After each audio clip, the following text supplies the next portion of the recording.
se trouve au parc à Chênes, qui est Michael Hinault, qui est le fils de Bernard Hinault, Oui. et qui lui a dans son équipe une personne qui fait un exploit puisqu'il a vaincu le cancer. Ah oui, On le d'accord. rejoint tout de suite. Les exploits sont à tous les niveaux. Ah oui, c'est Paris, ça, Brest, c'est Paris. ça. Nous sommes donc descendus au parc à Chênes, sous le chapiteau du Paris-Brest-Paris, et nous sommes en compagnie de Michael Hinault. Michael, bonjour. Bonjour. Vous êtes donc le fils de Bernard Hinault, mais aussi et surtout vous êtes partenaire et membre de l'association contre le cancer Cyclo Braze Team. C'est bien ça? Oui. Cyclo Sport Team. Donc c'est le contre le cancer Team Cyclosport, donc, D'accord, très bien. qui a été créé l'année dernière, Ouais. de façon à sensibiliser les gens donc à la lutte contre le cancer et récolter des fonds aussi pour le centre Eugène Marquis, donc qui est le centre pionnier contre le cancer donc à Rennes, par le biais de la vente de maillots, de t-shirts et puis donc de vélos. Donc nous avons donc les t-shirts, les cuissards et puis le vélo qui est juste à côté de nous, hein, et tout est reversé à ce centre. Hein. Tout à fait. Donc tous les bénéfices sont reversés donc au centre Eugène Marquis.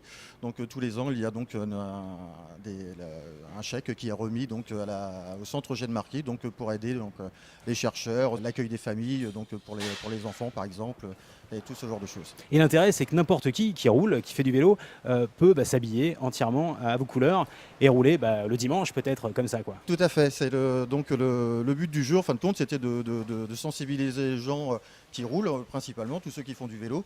Donc quelqu'un qui cherche une tenue donc, pour rouler régulièrement peut acheter donc, nos maillots, nos cuissards et donc rouler, on va dire, utile.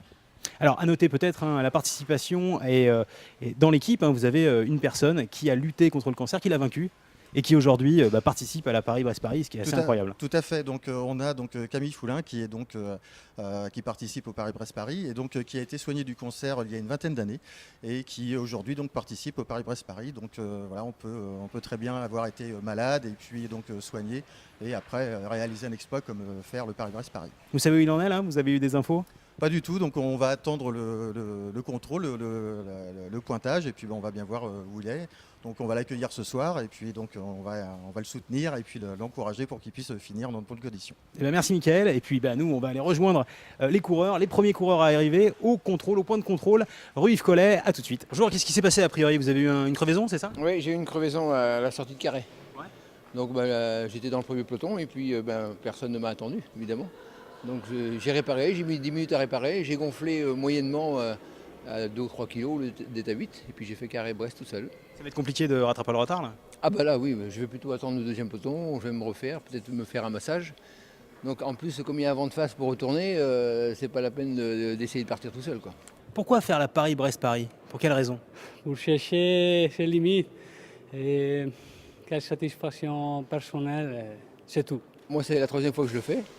La première fois j'ai mis 69 heures, la deuxième fois 59 et là c'est l'objectif 49, quoi.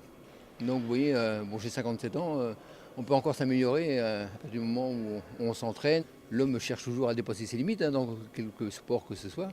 Et même nous à notre niveau, on s'aperçoit qu'on peut encore repousser les limites. Des fois on se demande pourquoi on est là, mais c'est peut-être tout simplement ça, quoi.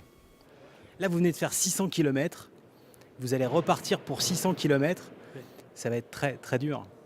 Mais très dur. Je le sais, mais on va voir, on verra. Je ne sais pas. Vous allez dormir, vous allez manger, comment ça va se passer? Je vais dormir après, je pense à l'Oudéac et manger des pâtes et on verra. Pour un Italien, des pâtes, c'est un peu normal. Pardon? Pour un Italien, des pâtes, manger des pâtes, c'est un peu normal. Oui, pâtes, pizza.